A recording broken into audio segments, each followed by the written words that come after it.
Hoje, a gente vai mergulhar na história de um cavaleiro muito famoso. Mas olha, a maior batalha dele não foi um campo de guerra, não. Foi dentro dele mesmo. É uma jornada daquelas atemporal, sobre se libertar da armadura que impede a gente de viver e de sentir de verdade.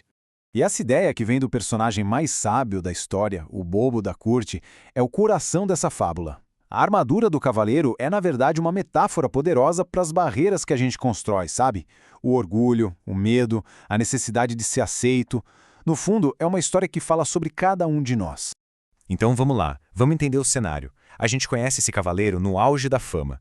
Para o mundo todo, ele era a própria imagem do bem, bondoso, gentil, amoroso.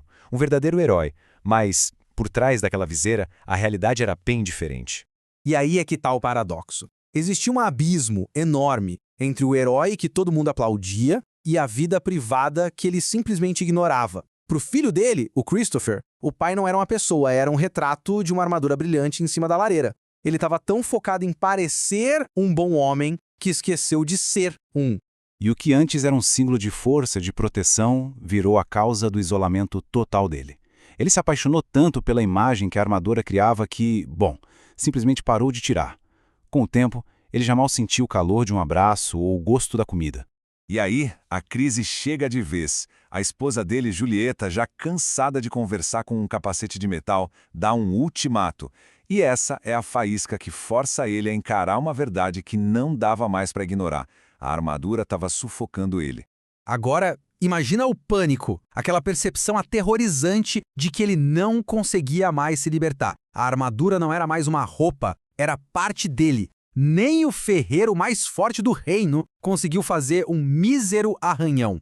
Desesperado, ele foge do castelo, procurando alguém que possa libertá-lo.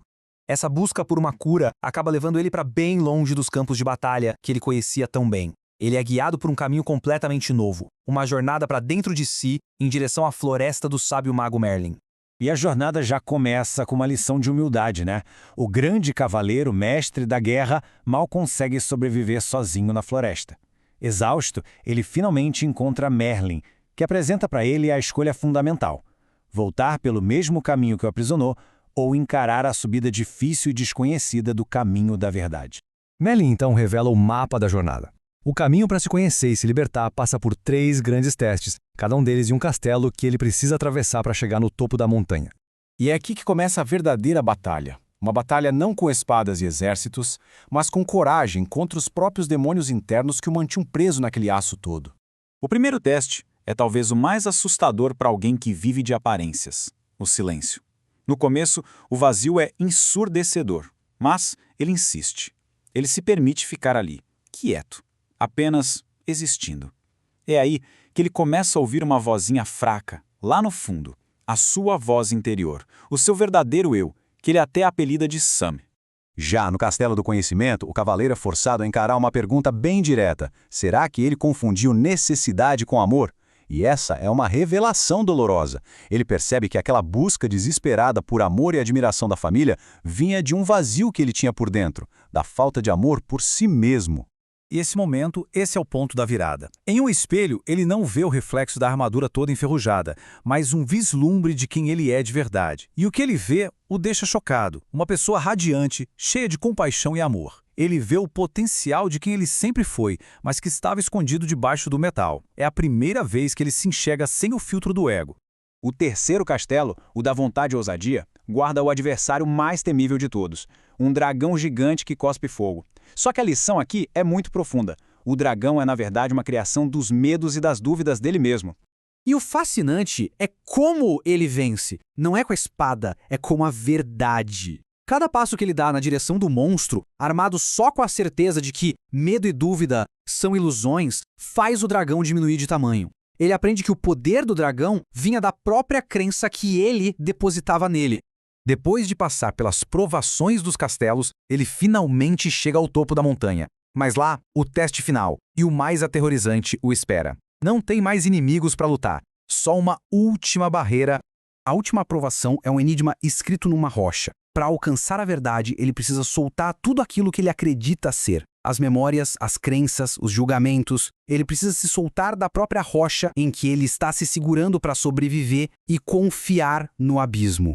A instrução é terrivelmente simples. Soltar. É o ato final de se render, abrir mão do controle e cair no vazio do desconhecido, confiando não na sua força, mas em algo muito maior que ele. E esse salto de fé não leva ele à destruição. Leva a uma transformação profunda, um verdadeiro renascimento. É um paradoxo incrível, né? Enquanto ele cai, ele revisita a própria vida, mas dessa vez sem culpar ninguém. Ele assume a responsabilidade total pelas suas escolhas. E nesse momento de aceitação plena, a queda para e ele começa a subir, emergindo de volta ao topo da montanha. E aqui veio o clímax.